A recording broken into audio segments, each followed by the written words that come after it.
Perfecto eras en todos tus caminos, desde el día que fuiste creado hasta que se halló en ti maldad.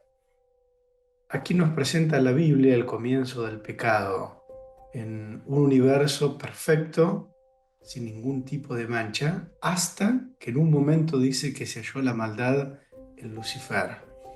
¿Cómo es esto posible? ¿Acaso Dios se sacó de encima el problema del mal? ¿No lo había creado él al mal? ¿No había creado él a Lucifer? Esta pregunta y otras vamos a ir contestándonos a lo largo de este nuevo trimestre, y en esta semana vamos a poder ver juntos el contraste entre el origen del pecado y el amor de Dios. Invito a quedarte a los momentos de reflexión y que podamos ver juntos qué nos dice la palabra de Dios.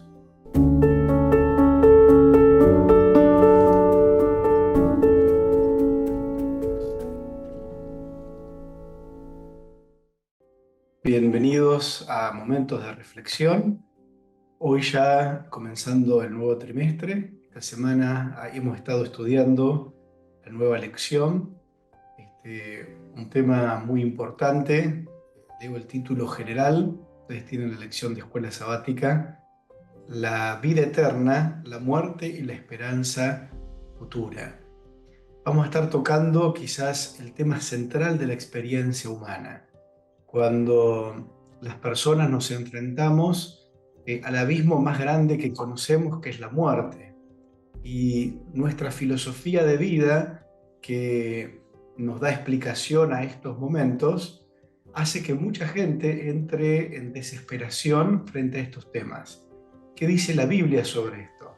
¿Qué nos dice la Biblia sobre el pecado, sobre la muerte, sobre el amor de Dios, sobre la esperanza futura? Nosotros estamos en los caminos del Señor, estudiando la Biblia, asistiendo a la iglesia, porque entendemos que allí hay una esperanza superior que guía nuestra vida y que al tenerla, que al vivirla, que al experimentarla, hace bajar nuestro nivel de ansiedad y angustia, porque tenemos una esperanza firme de que el mundo como lo conocemos, en algún momento por intervención de Dios, va a ser distinto. Pero esta semana hemos comenzado a ver el origen del problema en el que estamos sumidos como humanidad. Seguramente te has preguntado en forma personal, y mucha gente a tu alrededor, amigos, familiares que quizás no están en el camino de Dios, te han preguntado, ¿por qué existe el mal? ¿Por qué sufren los inocentes? ¿Dónde está el problema? Y las personas han tratado a lo largo de la historia contestarse esta pregunta de diferentes formas. La lección presenta esta idea de la caja de Pandora. Después hay otras filosofías que hablan, por ejemplo, sobre el yin y el yang, esta idea de que el mal siempre existió y que en todo lo bueno hay un poquito de mal, y en todo lo malo hay un poco de bueno, como que el mal es inherente a la vida en este universo. Pero la Biblia, el mejor lugar para ir a encontrar respuestas, nos dice exactamente diferente a lo que el mundo sostiene, que hay un contraste fuerte en lo que es Dios y lo que es el mal, entre lo que es el amor y lo que es el mal. Y es lo que estamos viendo en esta semana. Por eso yo escogí para reflexionar juntos en este rato que tenemos los días jueves algunos aspectos de lo que hemos estado estudiando en esta semana. Quizás lo primero que me gustaría que reflexionemos es sobre el origen del mal. Algo que bíblicamente se nos dice que no tiene explicación.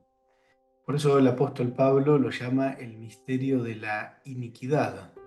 Justamente un misterio es algo que podemos contar, pero no podemos explicar. Elena de White, hablando sobre el origen del pecado, ella dice: es imposible explicar el origen del pecado y dar razón de su existencia. Nada se enseña con mayor claridad en las Sagradas Escrituras que el hecho de que Dios no fue en nada responsable de la introducción del pecado. El pecado es un intruso y no hay razón que pueda explicar su presencia. Es algo misterioso e inexplicable. Excusarlo equivaldría a defenderlo. Si se pudiera encontrar alguna excusa en su favor o señalar la causa de su existencia, dejaría de ser pecado. Es la manifestación exterior de un principio en pugna con la gran ley de amor que es el fundamento del gobierno divino. Aquí se nos dice claramente que no podemos explicar el pecado. Por eso Pablo había dicho, es un misterio. Ahora sí se puede contar, porque la Biblia nos dice, cómo surge y dónde surge. Y ahí nos remontamos a la eternidad en el cielo, en un momento dado, en uno de los ángeles de Dios, en Lucifer, surge esta semilla. Uno de los versículos que leímos al principio decía justamente, perfecto era en todos tus caminos hasta que se halló en ti maldad. Y en estos textos y en lo que la Biblia nos refiere con respecto a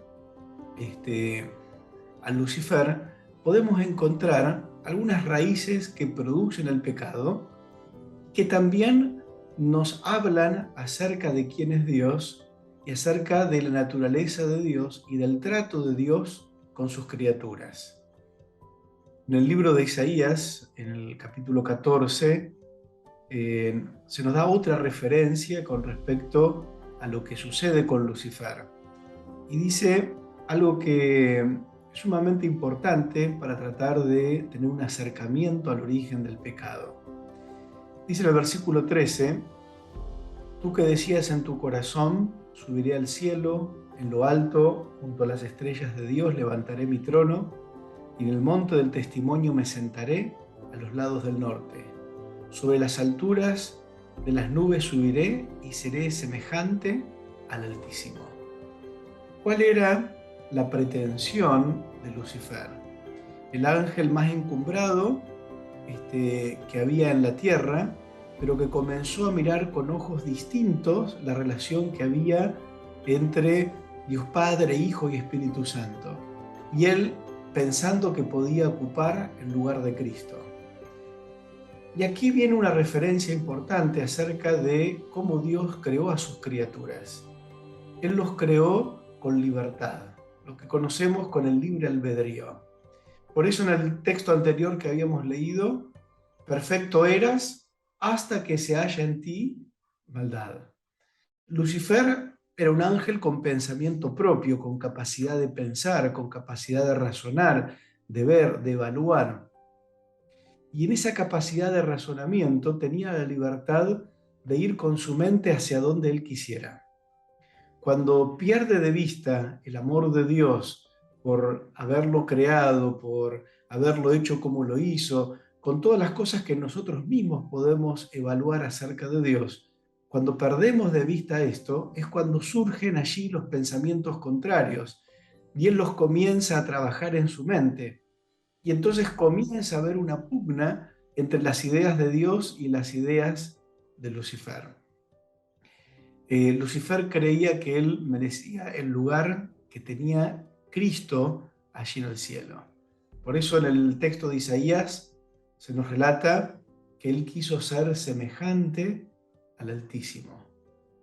Lo que llamamos orgullo, recibir la adoración que solamente merecía Jesús.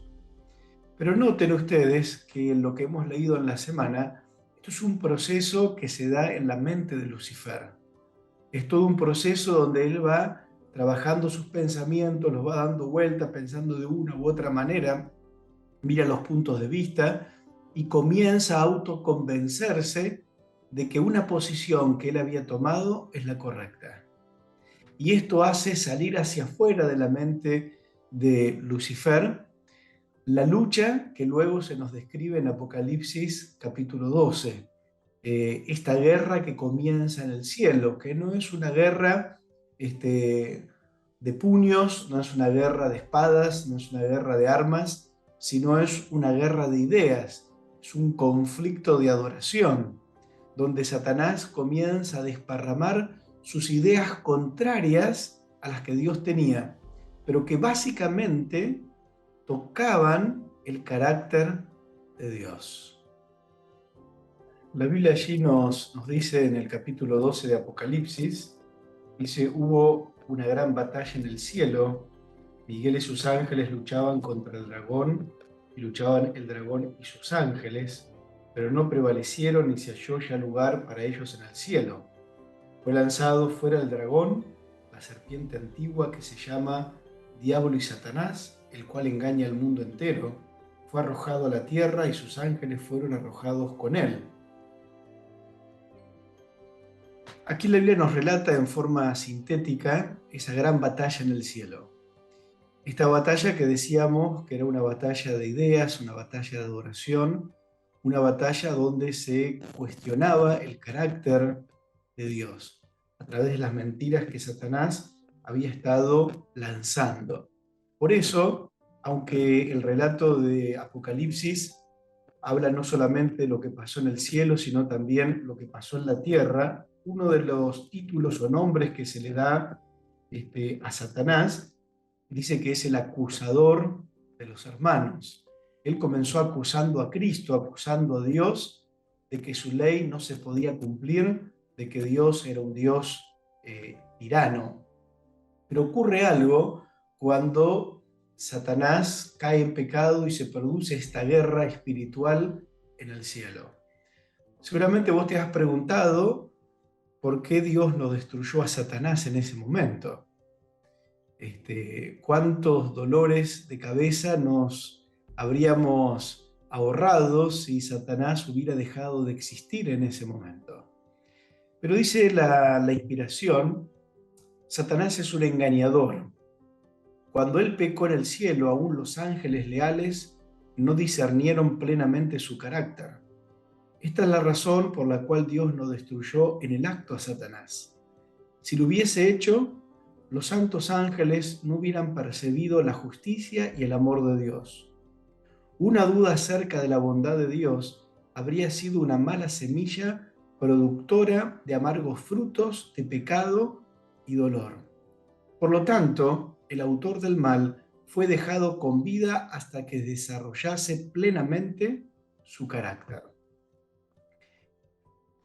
Dios permitió que el mal se desarrollara para que a lo largo del tiempo el universo pudiera constatar con claridad que las ideas de Satanás no eran correctas, que el carácter de lo que había introducido Satanás era verdaderamente pecaminoso como lo entendemos hoy, y que realmente el carácter de Dios en contraposición con esto era claramente un carácter justo y de pleno amor. Había dudas inclusive entre los propios ángeles leales. ¿Te imaginas si Cristo hubiera destruido a Satanás en ese momento? El signo de interrogación que hubiera quedado en la mente de estos seres. Su servicio a Dios, ¿en qué hubiera estado basado? ¿En el amor o en el miedo? Porque en definitiva siempre nos han enseñado en la iglesia que tenemos que seguir a Dios, tenemos que servirlo a Dios por amor y no por miedo. En esta explicación que se nos da del origen del pecado, sin dejar de ser él un misterio, se nos dice que es una lucha de ideas, una lucha sobre la percepción que los seres humanos tenemos del carácter de Dios. Y el engaño de Satanás es hacernos parecer a Dios como un Dios tirano, como un juez implacable, como alguien que no le interesa nuestra vida, solamente nuestra obediencia. Y esto ha sido raíz de mucho dolor a lo largo de la historia en muchos cristianos, que en vez de ser el camino cristiano un lugar de paz, un lugar de liberación, ha sido un lugar de opresión, porque se ha malentendido el carácter de nuestro Señor. Por eso, en esta lucha entre el bien y el mal que hoy está en tu mente y en tu corazón, es importante el estudio personal de la Biblia, para que vos y yo podamos ver con claridad el carácter de Cristo. Y el otro aspecto importante que se recalca en la lección, que es lo segundo que me gustaría recordar con ustedes, para cerrar este momento de reflexión, quizás con lo más importante, acerca de mirar el carácter de Dios. Y la lección utiliza unos textos que son sumamente conocidos, pero sumamente importante releerlos y meditar en ellos. Ahí en Primera de Juan, capítulo 4, dice: el que no ama no ha conocido a Dios, porque Dios es amor. Dios es amor, dice la Biblia. Frente a todo lo que pasa en este mundo, Dios se presenta delante de nosotros como un Dios de amor. Y es más, se nos dice que una de las características de este amor es la capacidad del relacionamiento con los demás basado en este fundamento, el amor. Porque el amor no es algo que se encierra en nosotros mismos, es algo que se expresa. Y Dios, el autor del amor, Dios que en esencia es amor, también ha manifestado hacia afuera de él este amor. ¿Y cuál es una de las formas que Cristo manifestó su amor? Por medio de la creación. El hecho que Dios no se haya querido quedar solo y haya manifestado su amor creando a seres en todo el universo. Por eso Dios creó a los ángeles, a Lucifer, y parte de esa manifestación de su amor en la creación es crear seres libres. Pero pensemos en nuestra creación, pensemos en cómo Dios te creó a vos. Dice que Dios te creó a su imagen y semejanza, pero libre. ¿Qué mayor manifestación de parte de Dios de su amor? Cuando el ser humano es consciente y piensa en esto, uno tiene una dimensión de quién es Dios distinta, ya no más de cómo te la vendió quizás la familia, la cultura en la que vivís, sino de primera mano, pensar que Dios es tu creador, que Dios te hizo con características similares a la de Él, que te hizo para que vos puedas reflejar su carácter. Por eso el rey David, cuando meditaba en esto, allí en el Salmo 139, ¿no? Y donde él dice: tú me formaste en el vientre de mi madre, mi embrión vieron tus ojos, y él termina diciendo: oh, cuán precioso me son tus pensamientos, te alabo por esto. Porque el solo pensar en un Dios que tiene semejante amor para con nosotros, produce en nosotros esta respuesta de adoración, de alabanza y de amor. Como le pasó a Lucifer, cuando uno pierde de vista a este Dios, seguramente florecen en nosotros otros pensamientos, como le pasó a Lucifer, que lo condujeron a que naciera en él la semilla del pecado. Pero dice algo más el texto, porque nosotros, más allá de lo que conocemos del origen del pecado, lo que pasó con nuestros primeros padres en esta tierra, ya nacemos pecadores, pero también somos capaces de percibir el amor de Dios. ¿Y cómo lo podemos percibir? Una de las maneras que también dice aquí el apóstol Juan, versículo 9, dice: en esto se mostró el amor de Dios para con nosotros, en que Dios envió a su Hijo unigénito al mundo para que vivamos por Él.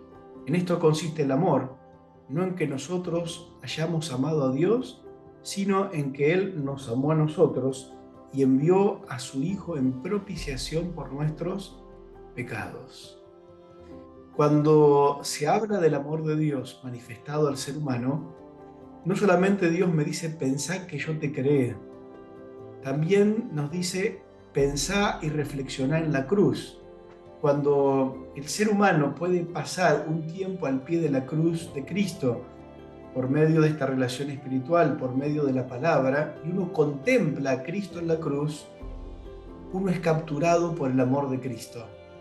El creador del mundo se hizo como uno de nosotros y vino a dar la vida por nosotros.